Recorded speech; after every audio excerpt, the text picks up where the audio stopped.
I used to think that selling a movie was about passion, about being the smartest person in the room. It's not. You can be a genius and still get walked out of the office in 5 minutes, or you can be a complete novice and sell your stories like crazy. When I was working as a creative executive, I watched brilliant writers torpedo their own meetings. They would have a great script, but they would ramble for 20 minutes trying to explain it.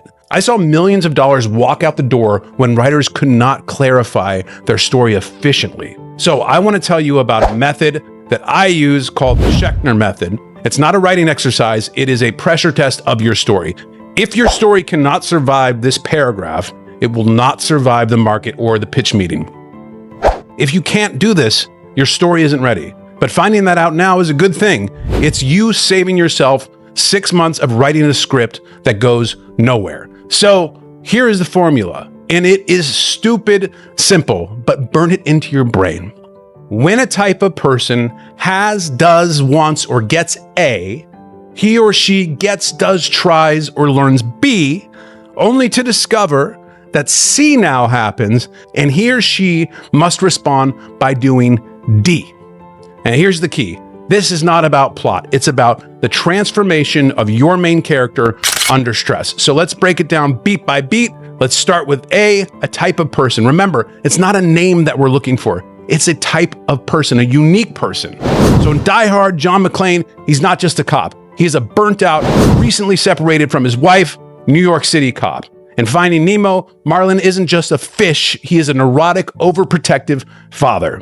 In Jaws, Sheriff Brody isn't just a sheriff, he is an aquaphobic sheriff living on an island. You see the difference? We immediately know their internal flaw. Let's move to B, the attempt. This is what our protagonist thinks that the movie is about. Our burnt-out cop, he travels to Los Angeles to reconcile with his wife. Our neurotic father in Finding Nemo, he tries to keep his son inside the safe zone. Sheriff Brody tries to get the mayor to listen to him about shutting down the beaches. They're all trying to solve their problems using their old tools, and at this point in the story, they think that the problem is still manageable.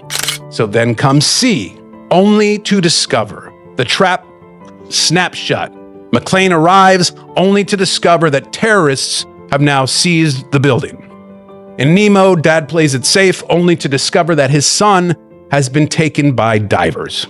In Jaws, Sheriff Brody discovers that the shark has become territorial. So the story has now betrayed the character and the old world is gone, and we can finally move on to D, the necessary action. Because of C, they have no choice but to do D. John McClane must wage a one-man war, barefoot, to save his wife that he is separated from. The neurotic father must leave the reef and cross the entire ocean to get him back.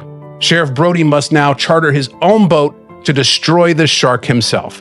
So if Die Hard was just a cop fighting terrorists, it is boring. But a recently separated cop trying to fix his marriage who gets trapped and must wage a war to save her, now that sells. It's an intriguing story, and it's quick and it's concise. This is why the paragraph sells. It proves that you understand structure without explaining it. It shows you where the story is going and that you won't waste anyone's time getting there. So when I started pitching this way, executives stopped interrupting. They just say, yeah, that's a movie that we'd like to make with you. So if you're serious about selling your stories, do this. Spend a full day on it, on one paragraph, not 10 minutes, not a pass, an entire day, because it's better to spend one day discovering if your idea doesn't work, or if it does work, than 6 months writing something that nobody can sell. So if this helped you, if you like this information, please subscribe. And if you do write your story in this quick pitch format that I just described, put it in the comments or email it to me. I would be happy to take a look with you, because I love breaking down real pitches of real examples of people's work and to help them weaponize clarity, because stories don't sell themselves. Clarity does.